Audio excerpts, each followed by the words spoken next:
Bismillahirrahmanirrahim. Assalamualaikum warahmatullahi wabarakatuh. Terima kasih pengurusi Surveyor Hassan, rakan-rakan pembentang, datuk-datuk, tuan-tuan dan puan-puan sekalian. Pertamanya saya mengucapkan terima kasihlah kepada Urustia menjemput Pentadbiran Tanah Negeri Pahang untuk menyampaikan satu kertas kerja di dalam simposium yang begini besar di peringkat persekutuan. Terima kasih juga kepada tuan-tuan dan puan-puan yang masih setia bersama kita pada pagi ini. Okey, kertas saya ni sebenarnya ialah, kalau kita tengok kandungan itu bukanlah tajuk macam besar ya. Kalau kita tengok tajuk itu isu dan cabaran. Apa yang saya nak bentang ni ialah apa yang kita laksanakan di negeri Pahang, bagaimana pelaksanaannya itu, setakat mana pelaksanaan itu, dan faedah-faedah juga masalah-masalah yang kita hadapi dalam melaksanakan projek. Kita panggil projek PDGS. Itulah projek kita kata pengkalan data geospatial. Ia merupakan projek yang diilhamkan, yang dilaksanakan oleh kementerian dengan kerjasama pejabat setiausaha kerajaan negeri dan dilaksanakan di pejabat-pejabat tanah di negeri Pahang. Negeri Pahang ni ada 11 pejabat daerah, pejabat tanah dan 1 pejabat PTG. Kita tahulah pejabat tanah ni fungsi dia yang kita tuliskan di situ ialah permohonan tanah yang biasanya diminati oleh orang ramai untuk dapat tanah, selain daripada fungsi-fungsi yang lain lah yang ada di pejabat tanah itu seperti kutip cukai, enforcement, pendaftaran, pembangunan, pecah bahagian. Itu semua adalah kerja-kerja di pejabat tanah. Dan setakat mana projek yang kita jalankan ini memberi panduan, memberi guna terhadap proses-proses yang ada di pejabat tanah itu, insya-Allah. Okey. Projek ini kita panggil projek pengkalan data geospatial. Sumber yang sedia ada sebenarnya, bukannya ada collection baru, adalah sumber-sumber yang sedia ada. Pertama ialah SPTB.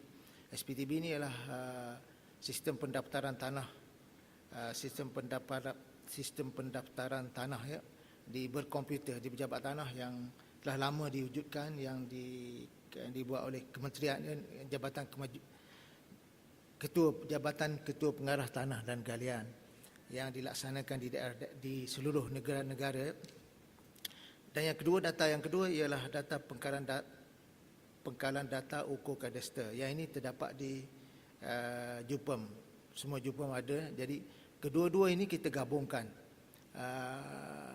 dalam satu program yang kita PDGS ini, pengkalan data geospatial.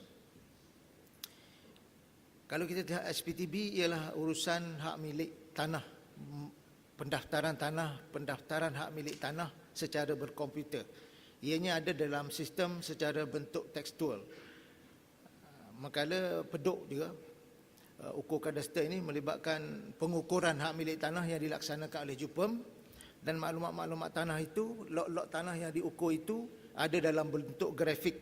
Jadi kedua-dua sistem ini adalah berbeza dari segi bentuk dia. Maka kita tetapi saling memerlukan di antara pejabat tanah dan pejabat ukur ni, saling memerlukan. Maka digabungkanlah dalam satu projek ini, projek PDGS ini.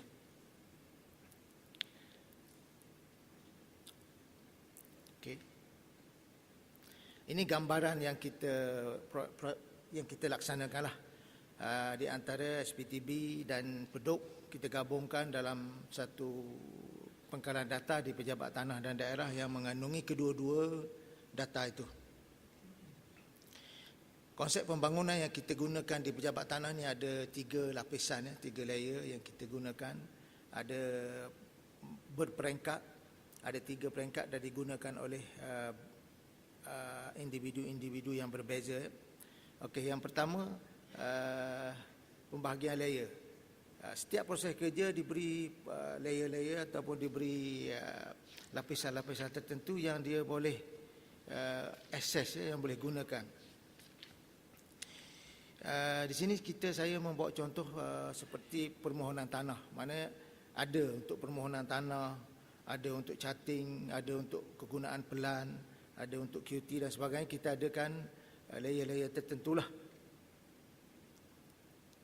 Ini contoh-contoh layer-layer yang ada. Layer permohonan tanah ni biasanya kita gunakan untuk charting permohonan. Pelan perakuan. Ini adalah biasanya untuk bila kita angkatkan untuk keputusan Pihak Negeri, kita gunakan pelan ini. Saya tak tahulah setakat mana maklumat ini berguna untuk tuan-tuan ya. Kalau pejabat tanah tu saya rasa ada banyak gunanya, pengalaman yang ada di negeri Pahang ni. Itulah layer-layer yang ada sampai ada pelan water, base map, dan juga data-data yang kalau tanda merah dalam slide itu menunjukkan kita buat pemadanan di antara SPTB dengan peduk tadi. Di antara kedua itu ada yang tidak boleh kita padankan, tak boleh kita nak satukan. Yang data peduk kita tak boleh padankan dengan SPTB, dan juga SPTB tidak boleh dipadankan dengan peduk. Ada juga kita temui dalam program yang kita laksanakan ini. Layer yang kedua ialah kita kata kawalan layer ya. Ada yang boleh edit, ada yang boleh akses. Yang boleh edit ni adalah yang mengenai tugas dia. Kita bawa contoh tadi, kalau pelukis pelan dia boleh edit, nak charting permohonan ada di situ, kelulusannya ada di situ. Dan lain-lain layer dia tidak boleh edit. Yang kedua akses. Akses ni biasanya boleh digunakan oleh semua pihak lah. Nak tengok akses maklumat di situ boleh digunakan, tetapi tidak boleh dieditnya, tidak boleh menjalankan editing. Ini kita gambaran kawalan layer yang kita gunakan. Pelukis pelan dia hanya boleh berpermohonan. Penolong pegawai tanah tu SO boleh buat pelan perakuan, boleh buat. Dan bawah tu penolong pegawai tanah PU ni SO, dia pembahagian dia punya section-section berlainan. Tetapi dari segi aksesnya, semuanya boleh akses dalam layer-layer itu, tapi tidak boleh membuat editing. Inilah paparan yang kita hasilkan, yang dihasilkan oleh program ini. Makna di sebelah situ grafik yang disediakan oleh peduk, dan sebelahnya itu ialah maklumat SPTB mengenai hak milik itu. Jadi kita padankan di situ. Inilah hasil yang kita guna pakai di pejabat tanah daripada program pemadanan yang kita laksanakan. Ini faedah-faedah yang kita hasilkan, yang kita boleh capai daripada program ini. Pertama, kita mempercepatkan proses kerja. Walaupun pada mulanya dia agak lambat sebab kerja 2 kali, ada manual, ada komputer. Jadi pada awalnya memang ada sedikit gangguan lah pada individu-individu tertentu. Tetapi lama-kelamaan dia dah selesa tu, bolehlah. Dan data lebih diyakini dan lebih tepat. Maknanya dari segi kita pejabat tanah nak mengeluarkan data, nak menyediakan data-data tertentu yang diperlukan oleh pihak berkuasa, pihak atasan, maka kita lebih cepat mengeluarkannya.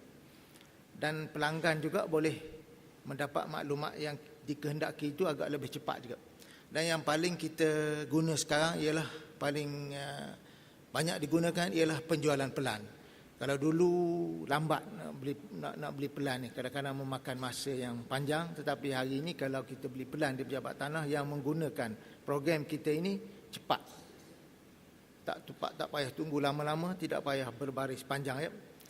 Dan untuk faedah yang lain ya, Pihak Kuasa Negeri untuk buat keputusan permohonan tanah itu berdasarkan pelan-pelan yang kita ada itu, data-data yang kita ada itu boleh dibuat secara lebih tepat, lebih diperlukan. Okey, isu dan cabaran ini saya bahagikan kepada ada beberapa bahagian yang kita saya lebih suka kalau kita sebut masalah-masalah yang kita hadapi masa kita melaksanakan program ini. Sampai hari ini pun ada lagi masalah-masalahnya. Okey, pertama kemahiran inilah. Kita sebut tu pegawai veteran. Ini biasalah. Dulu juga begitu juga bila kita nak perkenalkan SPTB tu payah macam-macam dari segi takut itu takut ini. Begitu jugalah hari ini. Ada sebahagian yang seusia dengan saya ni, payah sikit nak menggunakan komputer ni. Takut nak picit, takut rosak lah sebagainya macam-macam. Tapi dari segi kita sebagai pengurus, saya kata kalau tak nak guna, jual kereta tu pakai basikal. Tak payah pakai kereta. Kereta itu satu kemajuan, satu proses kita kata. Kita super jugalah dalam kerja kita kena berubah. Banyak yang tak berapa. Suruh-suruh juga nampak macam guna komputer, tetapi dia photostat saja. Suruh orang buat. Dia photostat nampak macam guna komputer. Itu kalau dia nak hasil. Tetapi dari segi penggunaan kita tadi, dalam proses kerja, dia kena, walau macam mana pun, dia kena buka juga komputer itu. Yang kedua ialah proses kerja berbeza dengan proses kerja dahulu manual. Ni ada sikit perbezaan sebab kita nak buat satu prosedur yang sama seluruh negeri. Di negeri Pahang ada 11 daerah, berbeza di antara satu daerah dan satu daerah, ada masalah sikit lah. Kerja yang kita gunakan untuk menggunakan projek PD ni, dia ada sikit perbezaan. Ada yang kena buat, ada yang kena tambah, ada yang kena kurang. Jadi itu ada sikit masalah lah di peringkat awal yang kita gunakan. Mengambil masa untuk mahir. Biasalah kita kadang-kadang cermin mata tak bawa, nak kerja terlupa bawa cermin mata. Bila dah berumur macam saya ni, tak berapa nampak nak baca. Jadi terlupa macam-macam lah, mengambil masa. Okey, bebanan. Di antara masalahnya ialah bebanan, kekurangan kaki tangan. Itu biasalah pejabat tanah ni, daripada dululah kita kata kurang, tapi kita orang kata dah cukup. Walau macam mana pun, tugasnya banyak. Ya. Dan kaki tangan yang sama, kalau kita tengok di pejabat tanah itu banyak. Seorang tu menjaga berbagai-bagai. Kalau dekat kerani pendaftaran tu, kita tengok berbagai-bagai tugas dilaksanakan. Banyak jawatan-jawatan yang kita tidak isi. Dari kategori 41 sampailah ke 17, dan yang agak mustahak itulah pra kita tu. Sebab kerja-kerja pengukuran yang nak kita lakukan memerlukan pra itu. Walaupun dia nampak tidak berkenaan dengan sistem komputer ini, tetapi sebelum nak pergi ke komputer itu perlu dilaksanakan diukur di lapangan. Ukur di lapangan ni yang jadi ada dalam pejabat tanah tu kita sebut bottleneck. Dia tersekat di situ. Sebab kerja itu kerja spesifik. Ukur tanah ni di pejabat tanah tak boleh dibuat oleh orang lain. Kerani kita pandai mahir macam mana pun menggunakan komputer, dia tak boleh nak menandatangani pelan iaitu. Begitu juga pra, dia mahir. Semuanya ada kelayakan kalau dia ada jawatan itu. Tetapi kerana kerja itu hanya boleh dilakukan oleh pegawai penempatan, dia kata, menolong pegawai tanah itu. Orang lain tak boleh nak laksanakan. Kita boleh bantu. Jadi itu pada dia, kita kata nak satu bulan dia boleh selesai 20, 30 dah bagus. Tetapi kerana tunggakannya terlalu banyak, itu menyebabkan dia jadi bottleneck. Okey, beban tugas yang sentiasa bertambah, itulah kita penetapan KPI kita hari ini kita tetapkan, maka ia menjadi tugasnya jelah makin bertambah. Ini biasalah pejabat tanah ni tak banyak alat-alat yang ada. Contoh saya baru ni kita 2 tahun lepas kita masuk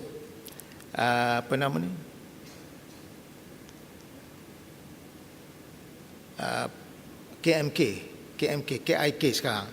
Kita bentanglah satu program menggunakan komputer. Apa hakim jawab, dia kata kalau you guna 10 tahun dulu kita appreciate. Tapi kalau sekarang guna dah outdate, kata. Outdate bagi hakim, tapi bagi pejabat tanah itu barulah ada komputer itu. Contohnya lah bagaimana orang kata bila kita bentang tu dah sepatut 10 tahun dulu. Tapi yang kita baru ada dapat semalam. Mana kita rasa kita baru dah, tetapi 10 tahun. Hakim kata begitu. Tak apalah kita kata. Tapi kita kekurangannya itulah setakat yang kita ada.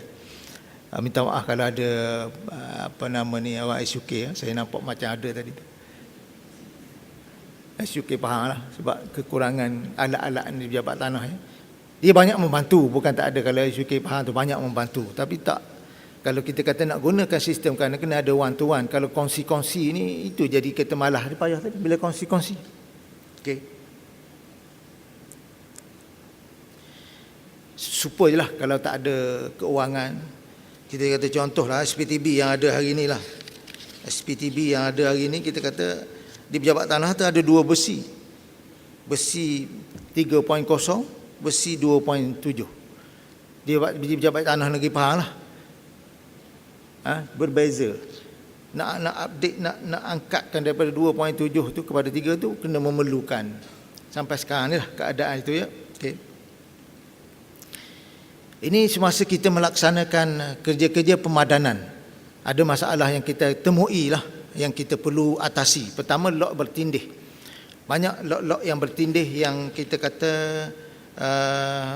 satu tanah itu beberapa geran di atas itu, beberapa hak milik ya. Dan contohnya lah yang bertindih, data tidak lengkap seperti tiada nombor PU itu ialah nombor permohonan ukur. Kita tak boleh nak salahkan orang dulu, orang kita pun buat salah juga sebab ini kita warisi. Kita tak sebut gitulah. Apa yang kita katakan ialah kesilapan-kesilapan yang kita lakukan semasa kita menjalankan tugas. Kita sendiri pun nak kata ni cerita orang lama. Kita pun kan jadi orang lama juga. Okey. Ada masa kita buat pemadanan ni, kita dapati ada 800 lebih QT yang kita tak boleh letak di atas pelan. Begitu juga FT yang kita tak boleh padankan, ada lebih kurang 2000 lebih. Tak boleh nak kita macam kita nak kita grafik dan teks tadi kita tak boleh nak keluarkan ya. Okey. Ini di antara penyelesaian yang kita telah buat lah. Pertama, kita dari segi kemahiran, dari segi keupayaan, kemahiran itu kita wujudkan satu standard operating SOP lah bagi digunakan untuk seluruh negeri Pahang ini. Kita seragamkan SOP dia itu tidak berbeza di antara daerah-daerah. Untuk ini sebagai rujukan, sebagai mengurangkan kesalahan yang kita laksanakan di pejabat masing-masing. Di antaranya kita adakan mesyuarat secara berkala ya, untuk memantau pelaksanaan ini. Sebagai contohlah, kita telah bekalkan, kita di antara daerah yang kita telah bekalkan bulan 11 tahun lepas. Bila kita semak tahun ni, peralatan yang digunakan tu masih dalam kotak. Itu di antaranya lah. Jadi kita telah berdasarkan mesyuarat-mesyuarat yang kita adakan, maka kita dapat mengenal pasti perkara-perkara seperti inilah. Kita adakan bengkel, kita adakan taklimat, penyusunan semula tugas-tugas yang ada pada individu-individu itu supaya dia punya beban tugas itu agak setara di antara seorang dengan seorang yang lain lah. Dan peralatan ni kita terima kasihlah juga pejabat-pejabat tanah di negeri Pahang, mengucapkan terima kasih kepada pejabat SUK bahagian teknologi maklumat membekalkan, dan juga NRI lah yang membekalkan dan tak ambil balik benda tu. Terima kasih banyak. Yang bawah sekali itu, ini adalah log yang bertindih yang kita tidak boleh selesaikan secara pentadbiran. Ada perkara-perkara yang perlu merujuk kepada mahkamah untuk dapat keputusan bagi membatalkan di antara hak milik yang tak boleh kita selesaikan, tak boleh kita padankan itu. Ada beberapa kes yang telah kita rujuklah untuk kita dapatkan keputusannya. Okey, kesimpulannya saya baca je lah. Hasil projek ini dapat membantu pihak pentadbiran dalam menguruskan hal-hal berkaitan dengan lebih pantas, cekap dan berkesan. Sistem penyampaian perkhidmatan pentadbiran tanah dapat dipertingkatkan dengan pembangunan teknologi maklumat dalam menjalankan tugas harian. Ini adalah kehendak semasa kita, kena ikut teknologi yang ada. Satu cara untuk memodernkan pentadbiran tanah dan dengan pengkalan data dan GIS yang kita ada. Dan akhir sekali, mudah-mudahan projek ini sebagai langkah persediaan kita untuk pelaksanaan tanah yang akan dilaksanakan. Kita tunggulah keputusannya kuasa negeri ataupun NRI bila nak laksanakan di negeri Pahang. Jadi mudah-mudahan adanya projek ini memudahkan SOP ataupun urusan dibuat melalui tanah yang akan dilaksanakan itu. Saya rasa itu saja Tuan Pengerusi yang dapat saya bentangkan, dan saya minta maaf ada salah silap mengenai pembentangan saya ini. Sekian, wassalamualaikum warahmatullahi wabarakatuh. Terima kasih banyak Yang Pakar Datuk.